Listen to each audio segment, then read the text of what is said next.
পেয়েছি, আমটা বেশ পেকে আছে। পেকে আছে তো ভক্তটা নিয়ে খা। এই যে আমটা দেখতে পাচ্ছ কত সুন্দরভাবে পেকে আছে, লাল টুকটুকে হয়ে আছে। আমাকে যাই হোক এই আমটাকে এখন খেতে হবে। হ্যাঁ, তাই আমটার আমাকে এই চাকুটা ময়লা হয়ে গেছে। হ্যাঁ, চাকু দিয়ে এই জায়গাটা ফুটা করে দিতে হবে। এখন কি জঘন্য রসের টয়টুম্বুর হয়ে আছে। আমাকে রসগুলো প্রায় উতলে পড়ছে, দেখতে পাচ্ছ।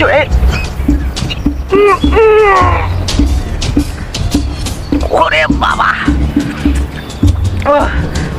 মনে করো যে আমি যে কি খাচ্ছি আমি নিজেও ভুলে গেছি। আমার যে জান শান্তি, একটা ঠান্ডা কলিজা শান্তি।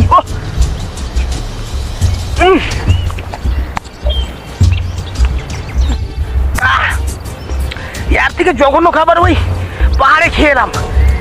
যাক, ওর থেকে তো এটা ভালো, আমার জানা শান্তি হয়ে গেছে। হ্যাঁ, তো আমাকে এখন এই জলাশয়ে যেতে হবে, দেখা যাক কোনো মাছ শিকার করতে পারা যায় কিনা। হ্যাঁ, আসুন।